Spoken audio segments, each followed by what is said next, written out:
8 वाजता आहेत आणि वेळ झालेली आहे पेपरच्या बातम्यांची। आपल्या सगळ्यांना सकाळी सकाळी पेपर वाचण्याची आणि त्याचबरोबर आपल्या आजूबाजूला नेमकं काय घडतंय ते जाणून घेण्याची उत्सुकता असते, पण आजकालच्या धकाधकीच्या जीवनामध्ये ते शक्य होत नाही आणि त्यामुळेच लोकशाही मराठी घेऊन आला आहे पेपरच्या बातम्या, ज्याच्यामध्ये आघाडीच्या वर्तमानपत्रांमध्ये आजच्या हेडलाईन्स नेमक्या काय आहेत, काय घडतंय तुमच्या आजूबाजूला ते दाखवण्याचा प्रयत्न आम्ही करत असतो। चला तर मग बघूयात आजच्या पेपरच्या बातम्या नेमक्या काय आहेत। सगळ्यात आधी आपण बघणार आहोत लोकसत्ताची हेडलाईन। लोकसत्ताच्या हेडलाईनमध्ये आहे सर्वपक्षीय खतखत, प्रमुख 6 पक्षांमध्ये उमेदवारीवरून नाराजी नाट्य।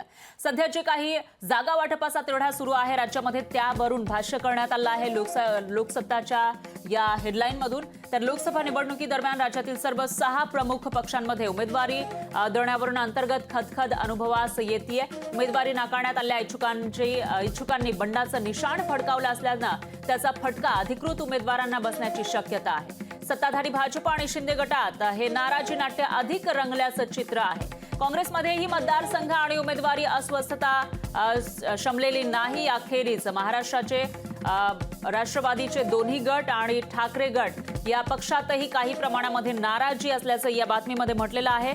अजून 2 ज्या टप्प्यातील निवडणुका आहेत तिथल्या उमेदवारांनी आपले उमेदवारी अर्ज भरलेले आहेत, पण अजूनही जागा वाटप पूर्ण झाल्याचं दिसत नाहीये। महाराष्ट्रातील 48 जागांवरून रस्सीखेच सुरूच आहे। मवी असेल किंवा महाविकास आघाडी दोन्ही जे आघाड्या आहेत त्यांच्यामध्ये रस्सीखेच पाहायला मिळते आणि त्याच पार्श्वभूमीवर नेमकी कशा पद्धतीने इथं खतखत आहे ते मांडण्याचा प्रयत्न या बातमीच्या माध्यमातून करण्यात आला आहे। लोकसत्ताची ही बातमी आपण बघितली। तर यानंतर महाराष्ट्र टाइम्सची बातमी नेमकी काय आहे तीही आपण बघणार आहोत। आता भिवंडीवरही पाणी अशी ही हेडलाईन आहे। शरद पवार यांच्या राष्ट्रवादीकडून सुरेश म्हात्रे यांना उमेदवारी आणि काँग्रेसला धक्का अशी ही हेडलाईन आहे। याचा अर्थ भिवंडी जो काँग्रेसचा गड मानला जायचा, ज्या ठिकाणी काँग्रेसला अनुकूल वातावरण आहे असं मानलं जायचं, तिथे सुद्धा पाणी फिरल्याची ही हेडलाईन आहे। तर लोकसभा निवडणुकीमध्ये काँग्रेसला सांगली, भिवंडी आणि मुंबईतील अन्य 1 जागा मिळावी यासाठी आग्रही असणाऱ्या महाराष्ट्र काँग्रेसला गुरुवारी आणखी एक धक्का बसलाय।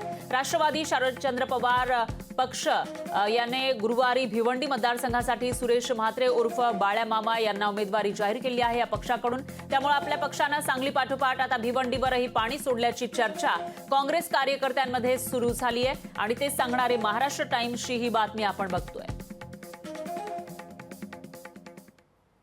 यानंतर सामनाची हेडलाईन नेमकी काय आहे तीही आपण बघणार आहोत। तर सामनाच्या हेडलाईनमध्ये आहे अजब न्याय जातीचा अशी ही हेडलाईन आहे। काल 2 निवडणूक निकाल आलेले होते, 2 जे प्रकरण आहेत त्याच्यामध्ये, आणि त्याच्यामध्ये मात्र एक साम्य होतं तो म्हणजे जातीचा, आणि त्यावरूनच सामनामध्ये भाष्य करण्यात आलं आहे। रश्मी बर्वेंना निवडणूक लढण्यास मनाई, जात वैधता प्रमाणपत्र रद्द करण्याच्या निर्णयाला कोर्टाने स्थगिती दिली, पण निवडणूक प्रक्रिया सुरू झाली असल्यानं त्यामध्ये हस्तक्षेप करण्यास नकार दिलाय। तर नवनीत राणांना मात्र दिलासा मिळाला आहे। मुंबई उच्च न्यायालयानं त्यामध्ये हस्तक्षेप करून आपल्या विशेषाधिकारामध्ये दिलेला निर्णय चुकीचा आहे असं सर्वोच्च न्यायालयानं आपल्या निर्णयामध्ये म्हटलेलं आहे। त्यामुळे 2 अजब न्याय जातीचा असं म्हणत सामनाची ही हेडलाईन आहे। त्याच्यामध्ये 2 प्रकरणामध्ये काल निकाल आलेला होता।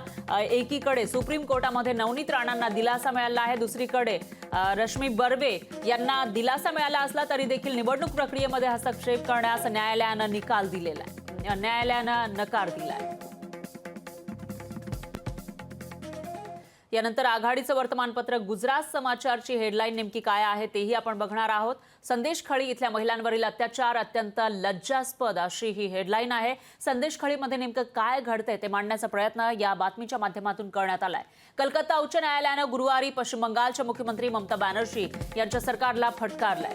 संदेश छेडछाड प्रकरणावर दाखल केलेल्या प्रतिज्ञापत्रावर सुनावणी करताना या प्रतिज्ञापत्रामध्ये 1% ही सत्यता असेल तर ते अत्यंत लाजिरवाणं आहे असं सरन्यायाधीश शिवगलनम खंडपीठानं म्हटलेलं आहे। तर पश्चिम बंगाल महिलांसाठी सर्वात सुरक्षित असल्याचं म्हटलेलं आहे। एखादे शपथपत्रही खरं ठरलं तर त्याची 100% नैतिक जबाबदारी संपूर्ण जिल्हा यंत्रणा आणि सत्ताधारी पक्षाची असल्याचं सुद्धा या ठिकाणी म्हटलेलं आहे। तर पश्चिम बंगालमधील संदेशखळीचं प्रकरण मागील काही दिवसांपासून गाजतं। या ठिकाणी महिलांवर अन्याय अत्याचार होत असल्याच्या बातम्या समोर येत आहेत आणि त्याच प्रकरणामध्ये सुनावणी दरम्यान सरकारला, प्रशासनाला न्यायालयानं फटकारलंय।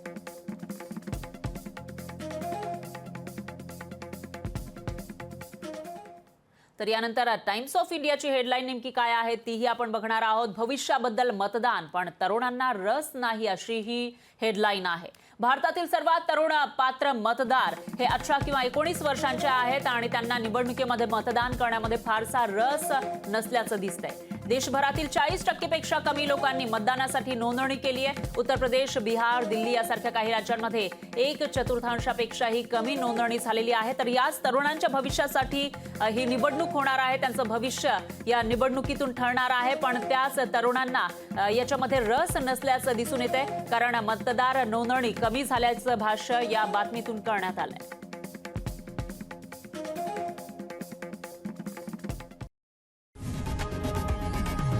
लोकशाही मराठी ऐका, पहा, जागरूक रहा.